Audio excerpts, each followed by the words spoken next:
The Sea of Cortez is synonymous with beautiful scenery and rich aquatic life. Thousands of Arizonans visit every year to enjoy the sea breeze juxtaposed against Sonoran desert heat. Jacques Cousteau called it the world's aquarium. What was once primarily an Arizona getaway is growing rapidly. A new highway, now in the beginning stages of construction, promises to make travel easier along Sonora's coast. Kary Montoya, a third-generation fisherman in El Golfo de Santa Clara, Sonora. We're going to see a bigger economy, more tourists, more hotels and development. It's a good thing for us.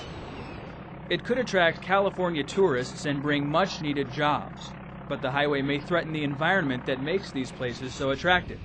Biologist Alejandro Castillo of the Center for the Study of Deserts and Oceans in Puerto Peñasco. That's what's funny, no?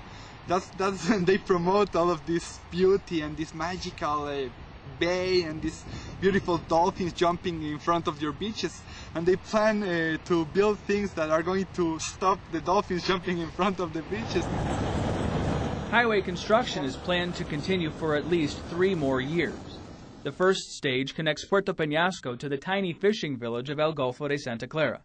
It's the only stage currently under construction. Dave Rowland is director of condominium sales for the largest development in Rocky Point, the Mayan Palace Resort, which could one day house more than 20,000 residents. If you want to get an idea, this will be twice the size of the existing Puerto Peñasco.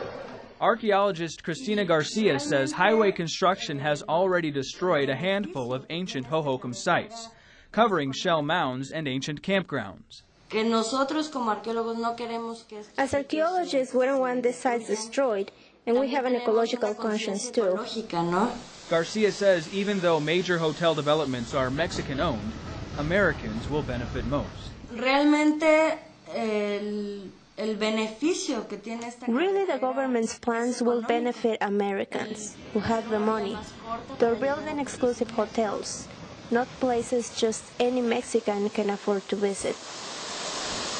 Some say it will transform the tiny fishing village of El Golfo de Santa Clara and make it another Rocky Point.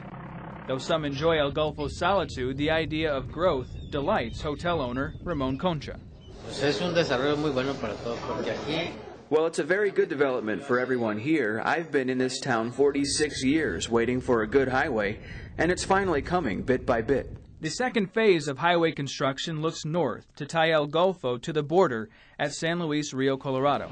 It's designed to invite Californians to more affordable shores. Mary Snyder has marketed several Rocky Point developments and says the highway connection is the biggest thing to happen in a decade. That road that's going from here to California, it's going to make San Diego to here a 4-hour drive. That's huge. It means more competition for Arizonans, but many see it as a ripe investment opportunity.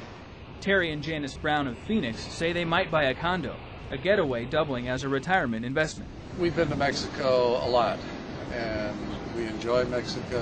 Different cities, most of all the major resort areas, and it's a trip to get there, literally. And this is convenient. Rocky Point prices have gone up about 500% in the past decade. But environmentalists say the highway comes with hefty costs. And they're proposing to create a dike out here and then connect it and make all of this harbor. They talk about tourism like the white industry, no? The clean industry. And it hasn't been a clean industry in the late years, and in Mexico in particular, it has been a very dirty industry. And it can destroy many things, but there's ways to do tourism that can be good. Environmentalists say they're working with developers to promote a sustainable approach. The highway's third stage will start from Rocky Point and head south to Puerto Libertad. In this quiet Sonoran beach town, the highway may be the linchpin for the biggest developments on the coast.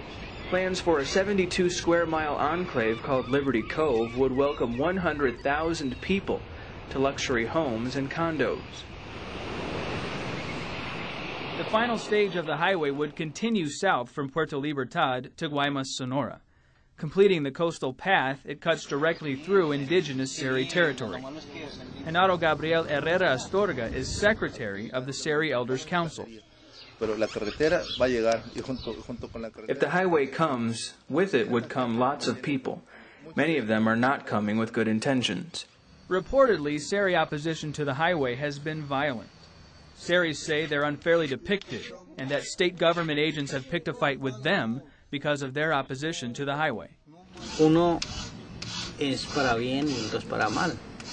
On one hand, it's good for the town to be known, and people could sell crafts and give tourists a place to stay. On the other hand, there are the culture clashes, problems between tourists and residents.